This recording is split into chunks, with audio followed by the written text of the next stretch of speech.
Okay. Dear students, good morning. सर्वांचं स्वागत आहे या ऑनलाईन व्हिडिओ लेक्चरमध्ये.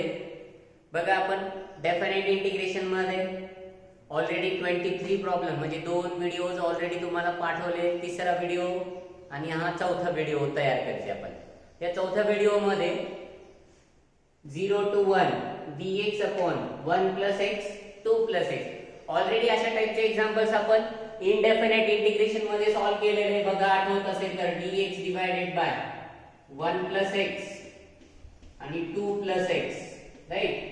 तर डिनॉमिनेटर मध्ये हा एक फॅक्टर आहे, हा दुसरा फॅक्टर आहे, दोन्हीच्या दोन्ही लिनियर फॅक्टर आहे. एक पण फॅक्टर रिपीट नाहीये म्हणजे नॉन रिपीटेड आहे. म्हणजे हा टाइप नंबर 1 चं एक्झाम्पल आपण जे पार्शियल फ्रॅक्शनचा यूज केला होता ना, तर पार्शियल फ्रॅक्शनचा यूज करून हे एक्झाम्पल सॉल्व्ह करायचंय. म्हणजे आता 0 to 1 दिल्यामुळे ह्याचा फॉर्मॅट चेंज होईल का? नाहीये. 0 to 1 फक्त आपल्याला शेवटी ती व्हॅल्यू पुट अप करायची. 0 म्हणजे लोअर लिमिट, लास्टला ठेवायचंय. 1 म्हणजे अप्पर लिमिट, म्हणजे अगोदर upper limit minus lower limit. म्हणजे this is actually indefinite example. Indefinite इंटिग्रेशनचं प्रॉब्लेम टाइप समजून आपल्याला सॉल्व्ह करायचंय. फक्त फायनली तुम्हाला लिमिट्स पुट अप करायचे. डेफिनेट आणि इनडेफिनेट मध्ये फक्त एवढा डिफरन्स आहे. इनडेफिनेटच्या मेथड्सच डेफिनेट साठी यूज करायच्या. फक्त डेफिनेट मध्ये अप्पर लिमिट आणि लोअर लिमिट नंतर व्हॅल्यू पुट अप करायची. बघा, सॉल्व्ह करू आपण त्याला. dx divided by 1 plus x 2 plus x. Denominator मध्ये how many factors are there? There are 2 factors.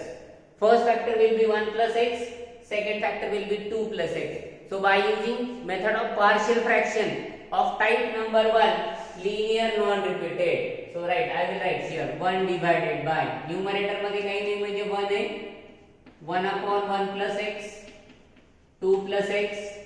So this can be solved by with the help of partial fraction. So it is a divided by 1 upon x 1 plus x, b divided by 2 plus x. Right, कळतं? चला, cross multiplication करा आणि solve करा. a सोबत multiply होणारा factor 2 plus x, b सोबत multiply होणारा factor 1 plus x divided by या दोन्हीचं मल्टिप्लिकेशन म्हणजे 1 plus x आणि 2 plus x. So 1 divided by 1 plus x 2 plus x. As both the terms are similar, both the terms get cancelled. So 1 is equals to a into 2 म्हणजे 2a, a into x म्हणजे ax plus b into 1 म्हणजे b आणि b into x म्हणजे bx. चला, same वाल्या term एकत्र collect करा म्हणजे ax आणि bx एकत्र कलेक्ट होईल. So a plus b into x आणि शेवटी टर्म येणार plus 2a plus b. लेफ्टला x चा कोएफिशिएंट अब्सेंट आहे म्हणजे 0 घेता येतो. 0 into x म्हणजे 0 आणि फक्त प्लस 1 कंपेअर किंवा कंपेअरिंग कोएफिशिएंट्स वी गेट. कंपेअरिंग कोएफिशिएंट काय इक्वेशन्स मिळतील. इथं x चा कोएफिशिएंट 0 आहे म्हणजे a plus b ची value 0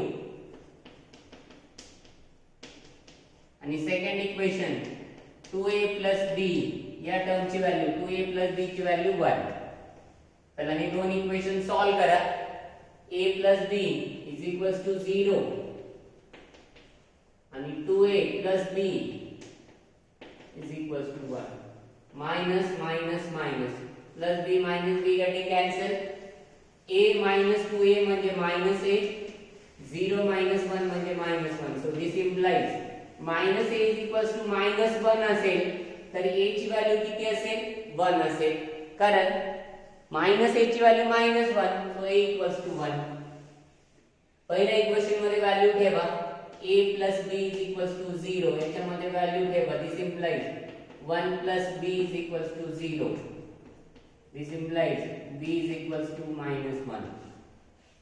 a is equals to 1, b is equals to -1.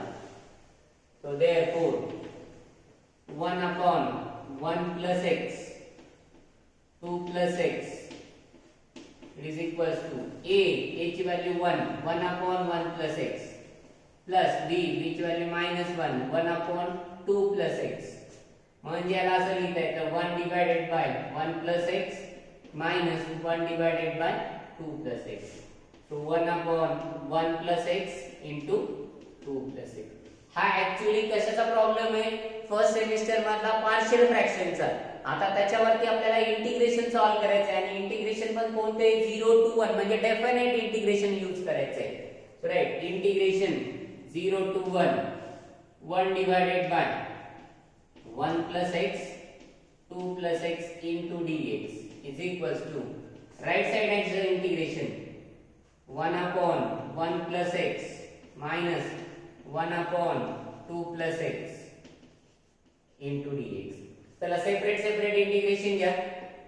So integration 1 upon 1 plus x into dx minus integration 1 upon 2 plus x into dx, right?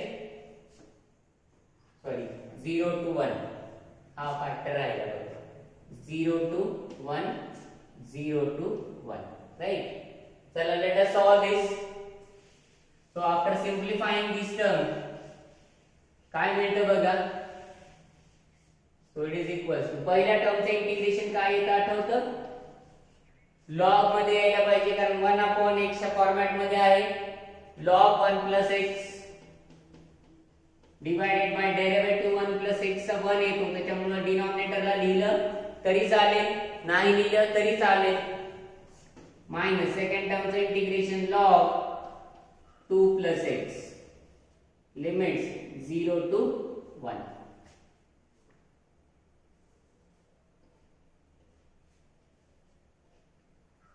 चला ठेवा upper limit minus lower लिमिटचा use करून हे example solve करता येईल.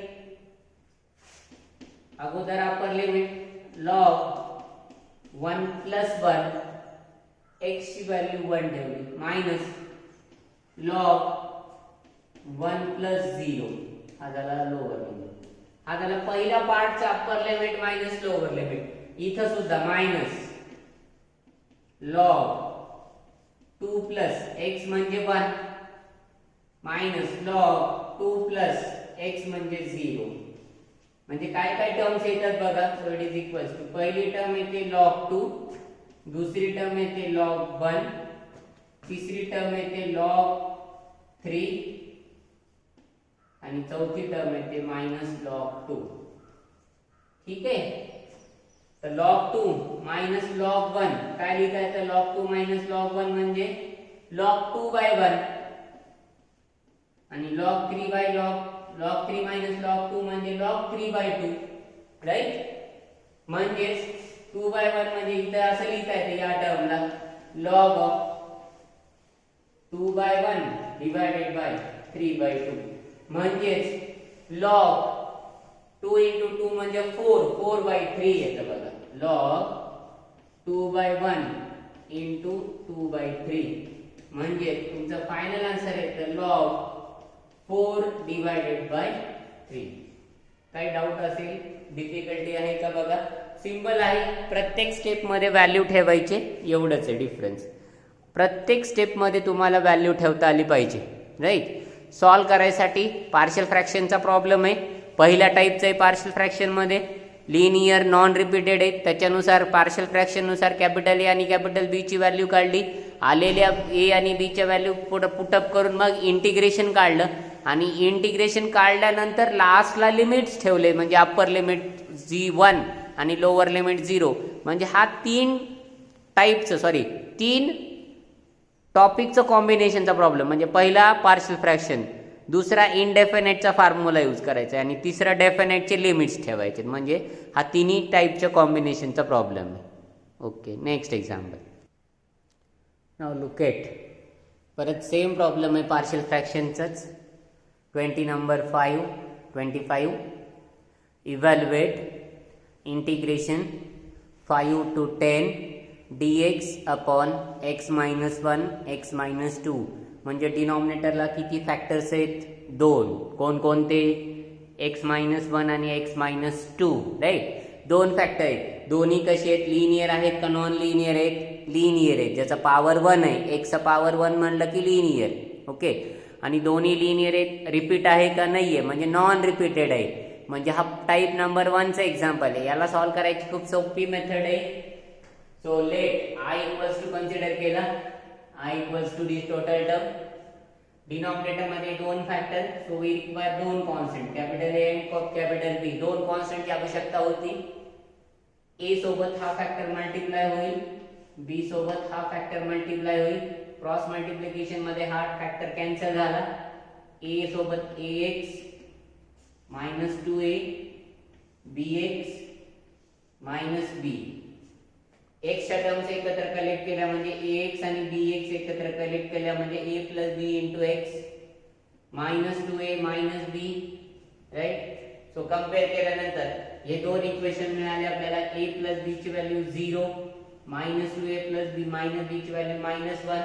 Direct addition करा, plus b minus b cancel झाला, a minus 2a म्हणजे मायनस a आला आणि 0 प्लस 1 म्हणजे 1 आला, म्हणजे मायनस a ची व्हॅल्यू 1.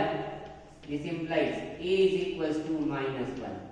a ची व्हॅल्यू काय मिळते, मायनस 1. आलेली व्हॅल्यू इक्वेशन मध्ये ठेवा म्हणजे a plus b is equals to 0 आले, म्हणजे minus a plus b is equals to 0, sorry minus 1 plus b is equals to 0, so b is equals to 1. a ची व्हॅल्यू मायनस 1, b ची value plus 1, therefore 1 upon x minus 1 x minus 2 is equals to minus a म्हणजे 1 divided by x minus 1 plus b म्हणजे 1 divided by x minus 2. Take integration on both sides. Integration 1 divided by x minus 1 x minus 2 into dx is equals to, take right hand side, separate integration घ्या. Minus 1 divided by x minus 1 याचं separate integration plus 1 divided by x minus 2 into dx याचं separate integration. Minus sign common घेता येतो, हा minus 1 बाहेर आला, minus किंवा minus into, आता हा मायनस बाहेर आला म्हणजे 1 अपॉन x, आणि ज्या टर्मचं इंटिग्रेशन काय येतं, log x मायनस 1, या टर्मचं इंटिग्रेशन काय येतं, log x मायनस 2. पण लिमिट काय आहे, 5 टू 10 आहे, म्हणजे आपल्याला लिमिट ठेवावं लागेल 5 टू 10, 5 टू 10, म्हणजे तुमचं जे आन्सर येईल त्या आन्सरला लिमिट ठेवा 5 टू 10. इथं सुद्धा 5 टू 10, ठीक आहे. सो मायनस अगोदर अप्पर लिमिट log 10 मायनस 1 पहिली value minus log 5 minus 1 plus log 10 minus 2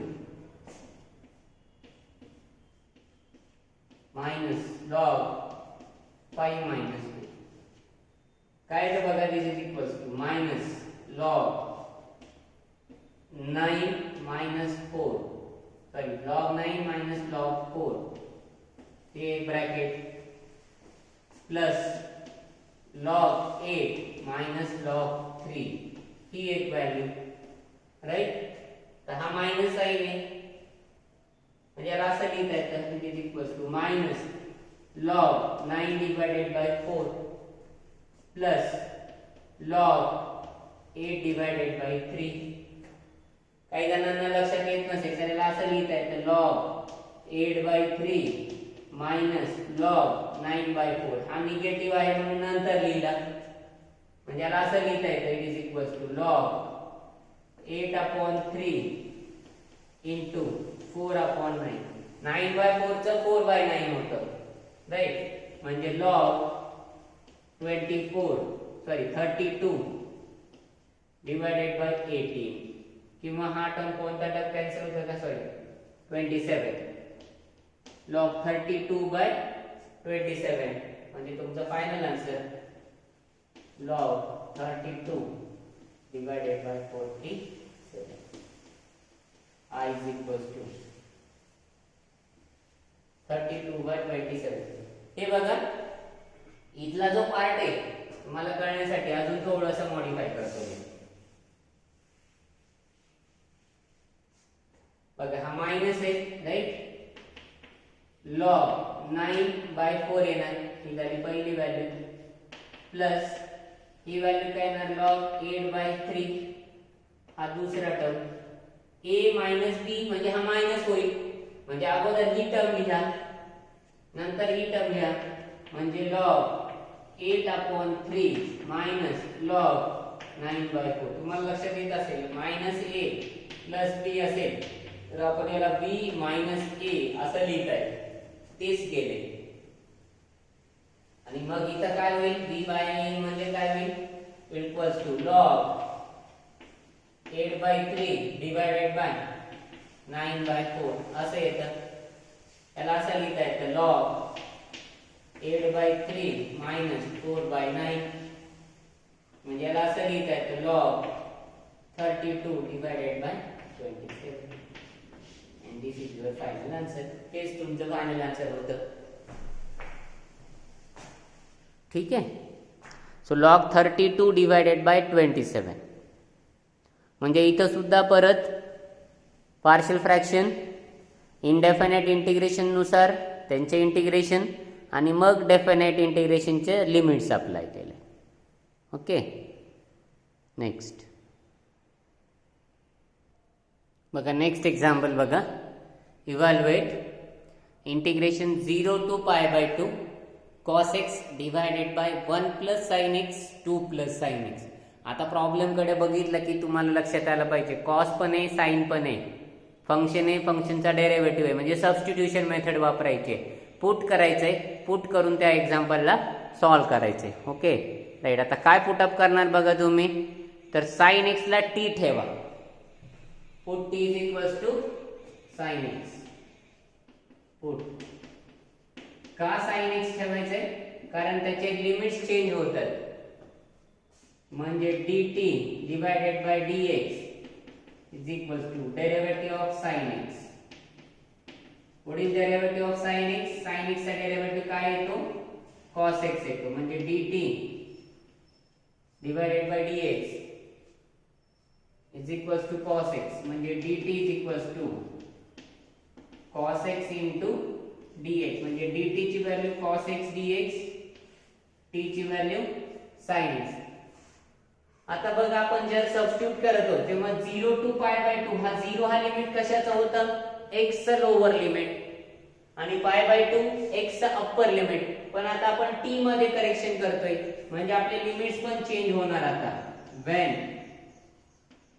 x is equals to 0, जेव्हा x ची व्हॅल्यू 0 असेल तेव्हा t ची व्हॅल्यू काय आहे sin x आहे, म्हणजे sin 0, आणि sin 0 ची व्हॅल्यू किती येते 0 येते. when x is equals to upper limit काय आहे π/2, म्हणजे t is equals to काय येणार sin π/2, sin 90 ची व्हॅल्यू काय येते 1, म्हणजे इन्स्टेड ऑफ 0 to π/2 आता आपल्याला काय यूज करावं लागेल 0 to 1. कशामुळे 0 to 1, कारण हे लिमिट कशाचे x चे, आपण आता कशा ट्रान्सफर करतोय t चे, म्हणजे t चे लिमिट्स आला घेतले पाहिजे. So right I equals to instead of 0 to π/2, 0 to π/2 च्या ऐवजी 0 to 1 cos x dx म्हणजे dt divided by 1 plus t आणि 2 plus t. Right, very simple. आता त्याचा सॉल्व करा, म्हणजे 1 divided by 1 plus t 2 plus t. डिनॉमिनेटरला किती फॅक्टर आहे 2, दोन्ही लिनियर आहे, दोन्ही एक पण रिपीट नाहीये, म्हणजे हा टाइप नंबर 1 पार्शियल फ्रॅक्शनचे एक्झाम्पल. म्हणजे याला सॉल्व करायचं असेल तर a divided by 1 plus t plus b divided by 2 plus t, cross multiply a into 2 plus t plus b into 1 plus t divided by 1 plus t into 2 plus t. हा जो 1/1 plus t 2 plus t आहे तो term cancel होतो,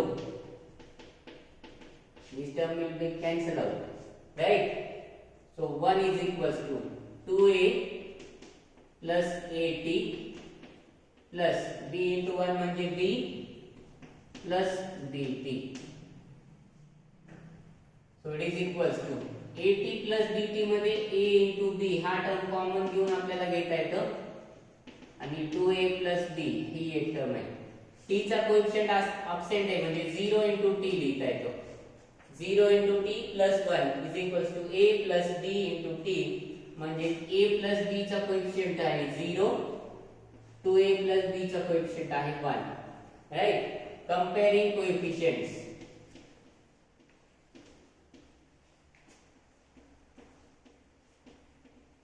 comparing coefficients आपल्याला value काय मिळणार? a plus b is equals to 0, 2a plus b is equals to 1. याला solve करायचं असेल तर मायनस सेम टर्म आली मायनस इथं इक्वल टू करायची गरज नाही किंवा मल्टिप्लाय करायची गरज नाहीये. a मधून 2a गेला मायनस a, 0 मधून मायनस 1 गेला minus 1. So this implies a is equals to plus 1. कारण मायनस a ची व्हॅल्यू मायनस, हा मायनस आणि हा मायनस काय होतो plus. a is equals to 1. जर a ची व्हॅल्यू 1 असेल तर b ची व्हॅल्यू काढता येते आपल्याला याच्यावरून. a plus b is equals to 0 वरून 1 plus b is equals to 0. so b is equals to -1. a ची व्हॅल्यू 1, b ची व्हॅल्यू -1. आलेल्या व्हॅल्यू इक्वेशन मध्ये पुट अप करा आणि सॉल्व करा. काय पुट अप करणार बघा. a ची व्हॅल्यू 1 ठेवा, b ची व्हॅल्यू -1 ठेवा. म्हणजे बघा काय होईल.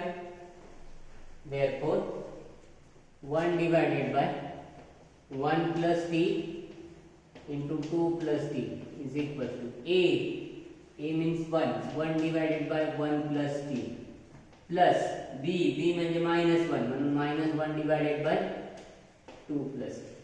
right. Integration on both side. So integration काय दिलंय 0 to 1 आहे. आता 0 to 1 divided by 1 plus t 2 plus t into dt is equals to integration of 1 divided by 1 plus t च separate integration minus integration 1 upon 2 plus t च separate integration आणि limit 0 to 1 घ्यायचं आहे आता. राइट.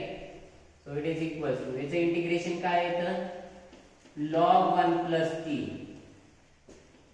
लिमिट 0 to 1 मायनस याचं integration काय येतं log 2 plus t 0 to 1. Right.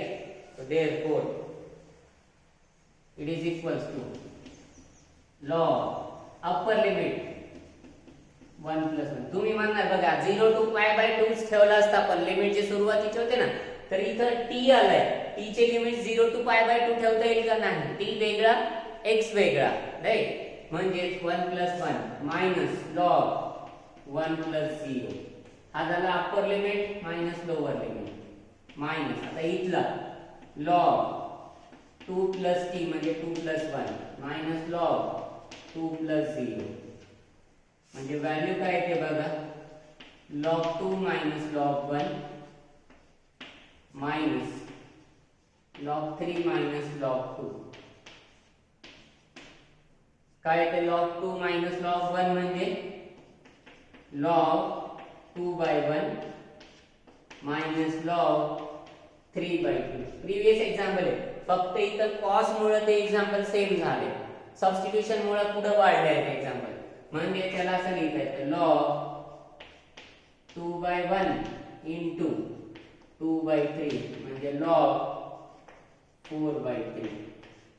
so log 4/3 is the final answer.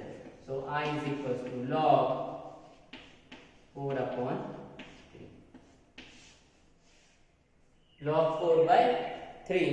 so this is your final answer of problem number 26. okay.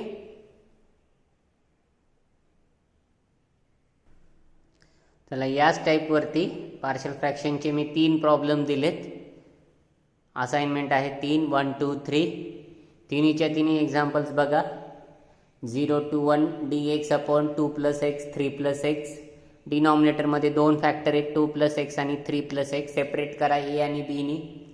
दुसरं example सुद्धा partial फ्रॅक्शनचंच आहे, फक्त तिथं पुट करावं लागेल. पुट t = आणि e⁻x पुट केल्यानंतर लिमिट्स 1 to 2 राहणार नाही, पुटअप केल्यानंतर चेंज होतं. आणि तिसरं एक्झाम्पल सुद्धा 0 to π/4 लिमिट्स राहणार नाहीत, कारण आपल्याला t ची व्हॅल्यू tan x ठेवायची आहेत, म्हणजे लिमिट्स सुद्धा चेंज होतील. 0 to π/4 च्या ऐवजी काहीतरी येणार बघा, ती काय येतं लिमिट. तुम्ही पुट t = tan x.